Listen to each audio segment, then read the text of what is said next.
La verdad que nuestro análisis político internacional deja muchísimo que desear, Tuti, No coincido, digámoslo. para mí estamos allá arriba. Que nos juzgue él, que es el especialista, nuestro padrino, el padrino del programa, que debe estar escuchando con vergüenza todas nuestras teorías políticas. O con sobre lo que está. orgullo, o con orgullo. Quizá con orgullo porque nos quiere, es él, obviamente. Yo les digo que es nuestro padrino, ustedes ya lo saben. Estamos hablando de Oscar Laborde, presidente del Observatorio de la Democracia del Parla Sur. ¿Cómo estás, Oscar? Bienvenido de vuelta al programa. Buenos días, queridos amigos. Y yo creo que, considerando que las teorías más tradicionales de relaciones internacionales hace que el mundo vaya como vaya, tal vez habría que intentar otras como la que ustedes están buscando, ¿no? Porque digamos que lo correcto hasta ahora no ha demostrado que nos presente un mundo mucho mejor. Así que por ahí hay que buscar por otro lado. Así que sí, ¿cómo están? Bien, Oscar, bien. Con alegría y orgullo, por supuesto. Qué grande, qué grande, qué grande. Oscar, ven como es nuestro padrino. Por algo es Obviamente. nuestro padrino. Por algo es nuestro padrino. Oscar, bueno, ya que estábamos hablando ahí de nuestras teorías terribles sobre la gira del presidente por Europa, la reunión que hoy está teniendo con el Papa Francisco, nada más y nada menos, ¿cómo podemos contextualizar esta gira de Alberto? ¿Qué objetivo tiene? Bueno, en primer lugar, yo creo que bueno, la derecha, cualquier cosa que hagamos, va a decir que está mal. Y efectivamente hay, ¿cómo podríamos expresar? Un descontento en nuestra fuerza, una falta de satisfacción, aún comprendiendo las dificultades que tiene Alberto y sin que se comprometa la unidad, pero objetivamente nosotros, nuestra fuerza está bueno, con dudas sobre si se podría hacer más. Entonces, por un lado, la derecha, que hagamos lo que hagamos nos pega, y por otro lado, nuestra fuerza, que no estando satisfecha por lo que hace Alberto, también no valora lo que se hace, esta gira no se le está dando, digamos, la importancia que tiene, ¿no? Sí. Hay una situación que en esta América Latina tan convulsionada, Argentina presenta unos parámetros de institucionalidad desconocidos para la región. Si vemos cómo está Chile, Sí. un Piñera 8% de aprobación, y este sábado y domingo, Pato y Tuti, se vota los constituyentes para reformar la Constitución, ¿no? Sí. ¿Qué importancia tiene la lucha callejera? No siempre triunfante.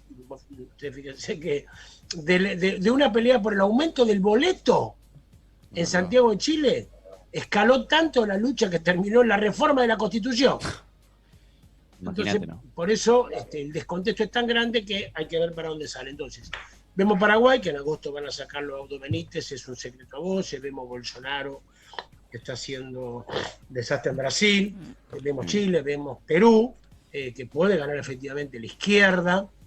Sí. Entonces, Alberto presenta un grado de manejo en la pandemia y en la economía apreciable para los Estados Unidos, que necesitan mostrar algo en la región. Por otro lado, Estados Unidos está haciendo esfuerzos para recomponer con Europa luego del desastre que hizo Trump. Acá sería interesante saber si Biden se hizo peronista, ¿no? Un tema que tal vez requeriría otro programa. Pero ahora entendiendo la ironía de Alberto Fernández, que dice Juan Domingo Biden, no porque cree Alberto Fernández que Biden es Perón. Claro, obvio. Digamos, no, porque lo que hace es la ironía de decirle a los detractores del Estado, che, hasta el ejemplo de ustedes, un hombre de la derecha demócrata tiene que apelar al Estado cuando las papas queman. Y eso lo ha hecho siempre el capitalismo. El capitalismo saquea todo lo que puede a los pobres. Ahora, cuando las papas queman, como hizo Franklin Delano Roosevelt y lo ha hecho en el 2008 Obama, ahí les parece muy importante el Estado, para salvar a los bancos, para aplicar políticas keynesianas, y eso es lo que le pasa hoy a Biden. Y perdón la digresión, pero tiene que ver todo con todo. Entonces, Biden necesita esa división que tenía en los Estados Unidos, bajar el nivel de confrontación para así pelearse homogéneamente contra China y contra Rusia. Dentro de eso, Europa es importante. Europa quiere congraciarse con Estados Unidos, siempre lo quiso, y Estados Unidos ahora, después de Trump, quiere congraciarse con Europa. Y en ese sentido es importante el respaldo que consiga Alberto Fernández de Francia, de Portugal y de España, ni hablar del Vaticano, para negociar con el FMI y para negociar con el Club de Club de París. París. Claro. Pues ahí un dato muy importante. Segundo, la ratificación de las vacunas. Así que a mí me parece, en la entrevista con Francisco, no digamos que se dudaba si iba a recibirlo, se dudaba si iba a haber foto, se vio con Francisco, decían que toda esta, la posición de Alberto en relación a la interrupción voluntaria del embarazo le iba a complicar el Papa, no es así. Así que me parece, insisto, más allá de la confrontación permanente de la derecha con cosas que hagamos, ¿sí? El pelo al huevo que le encuentran siempre nuestros militantes para con lo que hace Alberto, me parece positiva la gira. Bien, sí, justo hace un ratito también comentábamos nosotros que casualidad, ayer subieron un montón las acciones argentinas en Wall Street, ¿no? Como que se anticipaba un posible acuerdo con el Club de París, y eso sostendría el dólar, un dólar por lo menos sin presión de acá a fin de año, y eso sí son claramente buenas noticias, no sé, es como coincidimos totalmente en ese análisis de que no se le da la importancia quizá y se lo toma como algo protocolar lo que está haciendo Alberto, y es una jugada, es una cruzada importante, ¿no? Sí, y nosotros partamos, compañeros, que se logró un acuerdo con los tenedores de bonos privados, donde se logró la gracia de 4 años, donde se bajó el capital y sobre todo se planteó la prórroga del pago, con lo cual se paga objetivamente menos intereses. Muy grande. Eso era un ancla que teníamos. Bueno, se resolvió con eficiencia, no bien comunicado por el gobierno, la pandemia solapa todo, empaña todo, claro. Y ahora vamos con el Fondo Monetario. Está claro que vamos a hacer un acuerdo con el fondo mejor que lo que había hecho Macri. De hecho, no lo tenemos pagado y deberíamos pagar. Claro. Pero son 20 años, como plantea Cristina, muy bien, puede ser, serán 10, como sucediera. En cualquier caso, vamos a hacer un buen acuerdo. Considerando que el otro nos dejó 50.000 millones de dólares de deuda con un préstamo. Entonces, por mejor que negociemos, objetivamente arrancamos de un rango de la deuda tan escandaloso, que bueno, que creo que lo que se logre siempre será poco, pero comparado con lo que teníamos que pagar, porque acá lo que nadie habla, ¿qué pasaría si hubiera continuado Macri? Habría que pagar como quería pagar Macri. A los tenedores de bonos y al FMI, y eso no se lo pregunta a nadie. Claro. Por supuesto los de ellos no se lo van a preguntar, porque es una respuesta me convendría, pero los nuestros tampoco hacen hincapié en eso. Entonces, bueno, hay que ser más duro con el fondo. Ahora, al fondo le demos 50.000 millones de esa barbaridad que hizo Macri. Sí. Y no hay condiciones de desconocer la deuda. Yo entiendo los planteos que se hacen y las citas que se hacen Alejandro Olmos. Ahora, la verdad de la milanesa, que nosotros no tenemos la autonomía económica y de gestión como para vivir con lo nuestro. Entonces, me parece que el tratamiento que se estará dando a los tenedores y el tratamiento que se le está dando al Fondo Monetario más el Club de París es interesante. Claro, el problema yo creo que no es tanto, compañeros, cómo es la deuda, sino cómo es la redistribución. Bien, interesante eso. Es decir, la economía va a crecer, vamos a deber menos. El problema es cómo redistribuimos a nuestro interior, ¿no? Porque en definitiva, ¿cuál es el objetivo de nuestra propuesta económica peronista, popular? Es que la gente viva mejor. Entonces, si nosotros logramos todo eso, ahora después, lo que conseguimos de crecimiento del Producto Bruto, lo que conseguimos de bajar la deuda y de pagar intereses, la llevan los grandes grupos económicos, ¿para qué lo hicimos? Si finalmente esa eficiente negociación no repercute en la gente, a mí que me importan los datos, que el Producto Bruto creció y que debemos menos, a mí lo que me interesa cómo morfan lo mío. ¿Para qué llegamos al gobierno?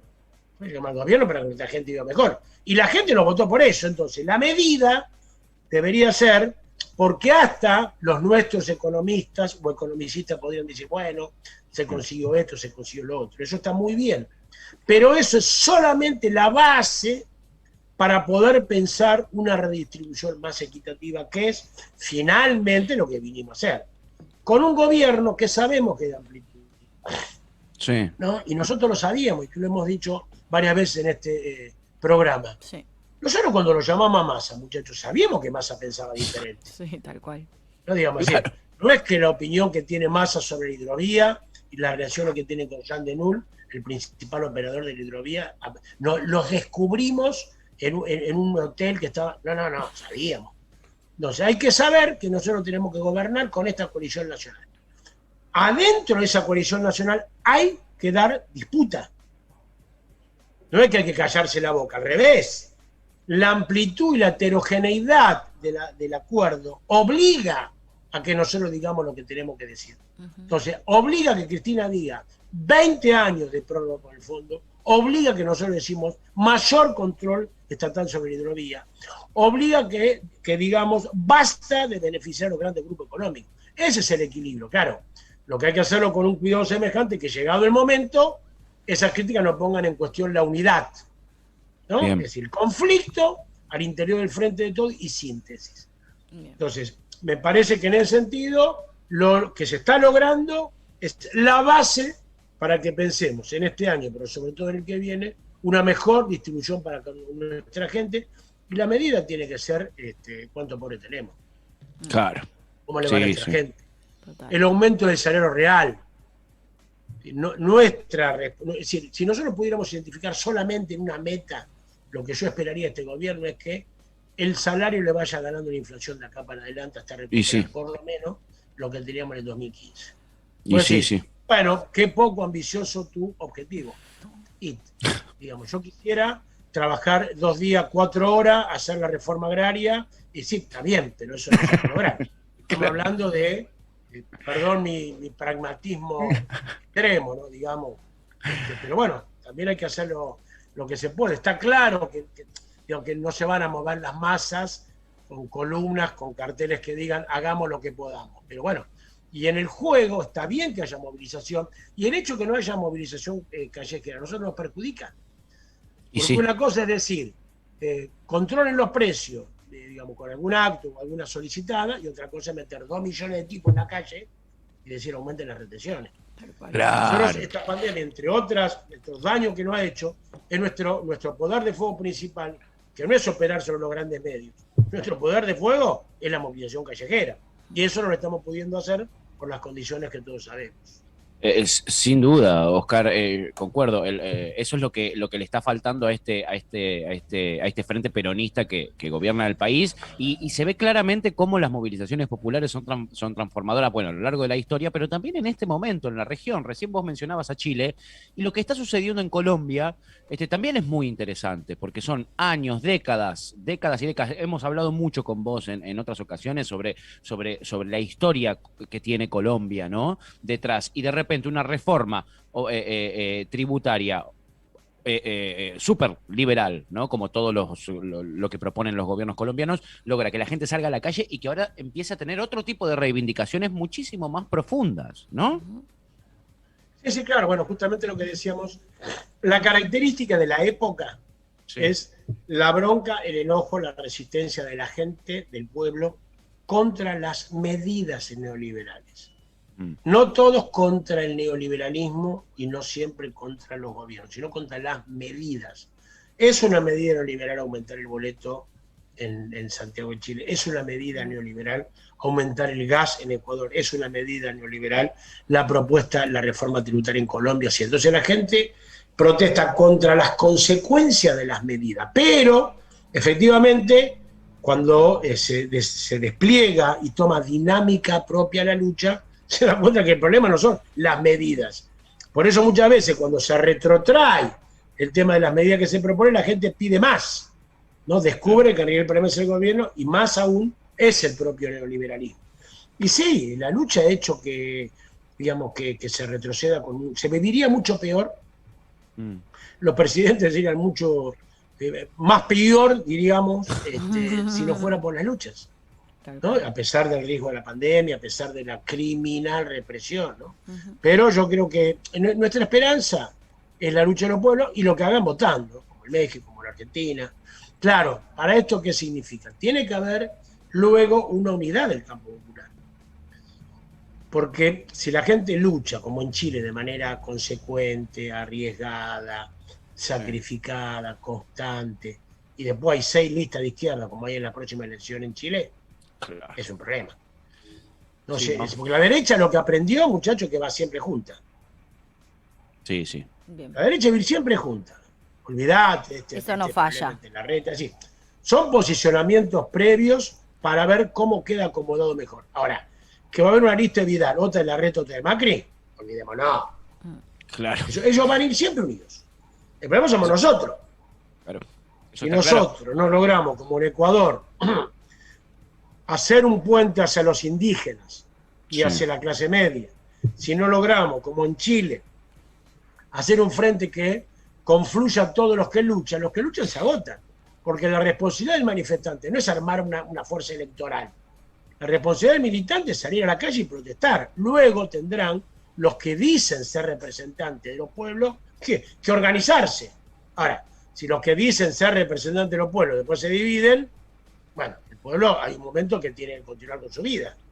No, claro. Una parte intensa seguirá luchando y otra parte dice, no, bueno, si el gobierno no nos escucha y los que tienen que escucharnos van en celita, lo digo también esto por Argentina, ¿no? Porque Sí, sí, claro. no tendría que ser, digamos, es decir, todo este debate no tendría que poner en riesgo la unidad que debíamos tener. Bien. No, seguramente.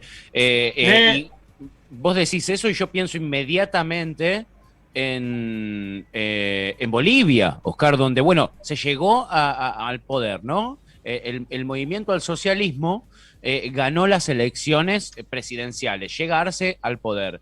Pero luego son las elecciones municipales y la derrota del MAS también es provocada por la división del movimiento, ¿no? Porque, por ejemplo, Eva Copa tiene una gran elección. Ella era parte del movimiento al socialismo y se descindió y eso le hizo perder poder al MAS, ¿no? Más que Cindió le echaron del MAS. A Eva Sí, es Copa, la nueva alcalde del Alto, Sí. le echaron del MAS y sacó el 70%. Es lo mismo que acá, echaras un dirigente peronista de Avellaneda Sí. y se presenta en elecciones solo y te saca el 70%. Bueno, efectivamente hay un error ahí de cálculo. Y Y sí. yo te digo más, de los 9 estados, 3 ganó el MAS, 2 ganó la derecha y 4 ganaron ex integrantes del MAS. Mirá. Mirá vos. En La Paz, en Tarija, es decir, hay 4 lugares que los que ganaron fueron expulsados o se fueron del MAS. ¿No? A ver, La derecha eso, propiamente ganó, digamos, 2, 4 los ex MAS, Sí. ¿no? Y 3 el MAS. Entonces, Y, claro, y Oscar, eso más allá de, bueno, claramente como decías antes, un error de cálculo de a qué dirigentes eligen sacar por el motivo que fuere, pero además de ese error de cálculo, ¿a qué crees que se debe esto? Porque es un dato no menor, por lo menos. mira, es un problema endémico, Tuti, que tiene el campo popular, que es su división, ¿no? Digamos, así. Nosotros a veces ridiculizamos los troscos, sí, pero nosotros, viste, los celos, las vanidades, digamos, y los troscos que hacemos ese chiste de que un trosco le dice al otro, estamos creciendo mucho, estamos creciendo bien, en poco tiempo ya tendremos condiciones de dividirnos. Bueno, Nunca lo seremos había lo escuchado y suficiente lo para amo. poder dividirnos, decía. Bueno, pero y nosotros ridiculizamos a los trocos, nosotros incluyo, perdónenme, pero ¿y nosotros? Y el campo popular, ¿no? Entonces, los celos, los egos, las posiciones, digamos, egocentristas, por favor.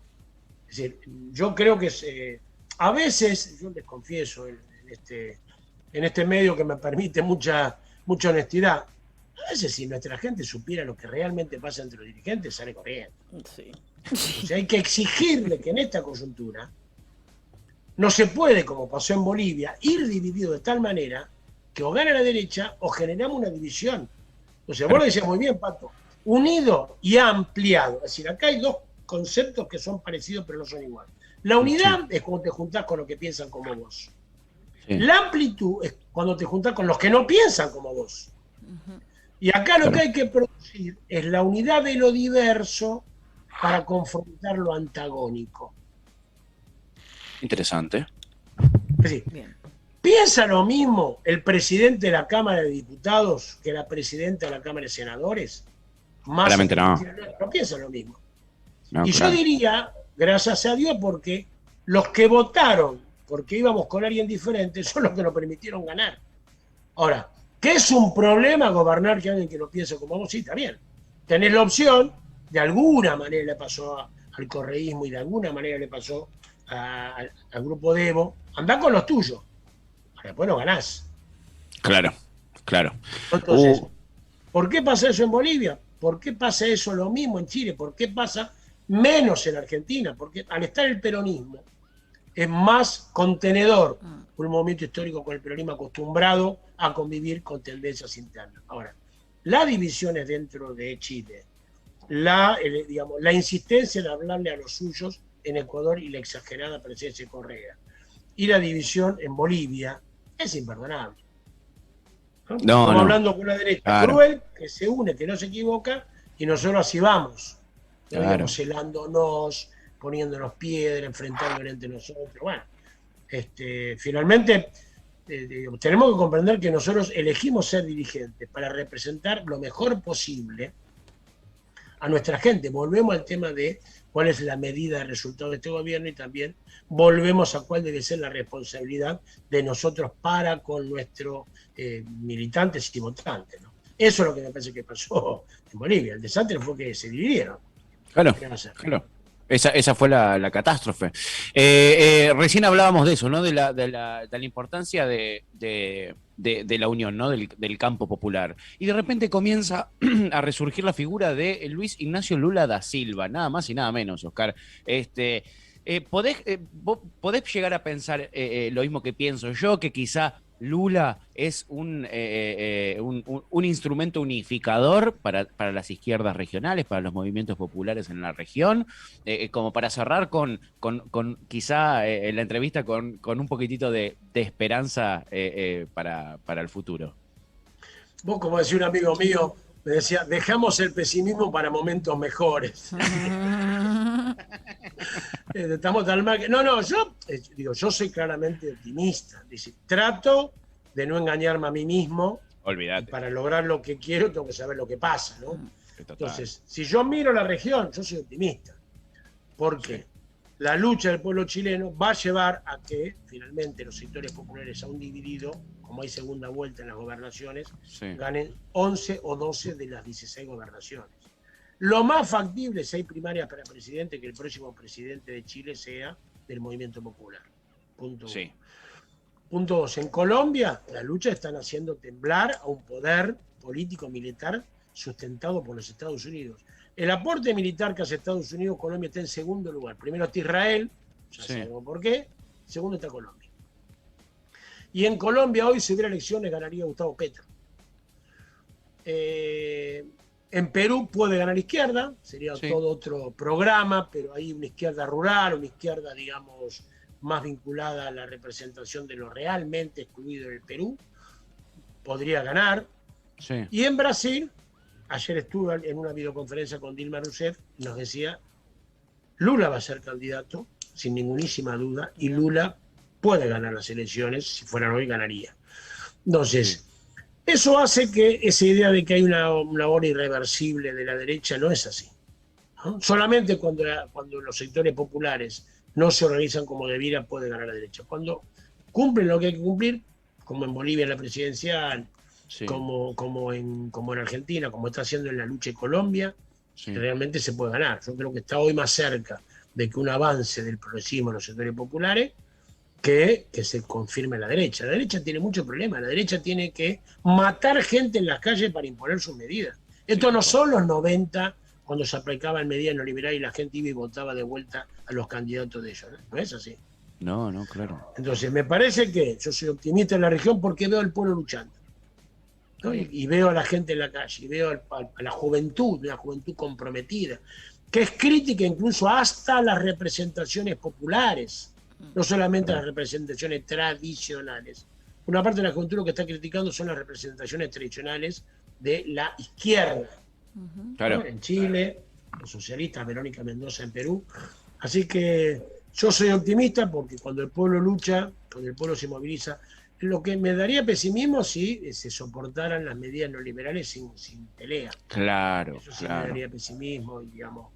Pero no, mientras la gente está en la calle como en Colombia, como en Chile, como en Perú, eso me alegra mucho. Así que yo creo que sí, que Lula va a ser candidato sin ninguna duda y que Lula va a ganar. Y eso cambiaría totalmente la región, nosotros nos sentiríamos Total. también más aliviados. Total. El propio Sí. Alberto Fernández podría contar con otro tipo de acompañamiento que le permitiría entonces tomar medidas más, más apetecibles para nosotros. Sí, sin duda, sin duda. Bueno, cerramos con un poroteo país por país de América Latina, y viendo que nada, hay motivos de sobra para el optimismo en la región. Oscar, te agradecemos como siempre un montón tu tiempo, tomarte un ratito para conversar con nosotros, conversar no solo la actualidad nacional, sino también regional y poder mirarlo como un todo, ¿no? Que es lo que realmente es. Así que te agradecemos un montonazo como siempre. Bueno, buenos días a todos los cítricos. Chao, Oscar, Abrazo gracias. grande. Compañeros. Oscar Laborde, presidente del Observatorio de la Democracia del Parla Sur, como siempre ayudándonos a pensar esta América Latina, Sí, este qué momento bien. político que vive nuestra región y nuestro país. Mm.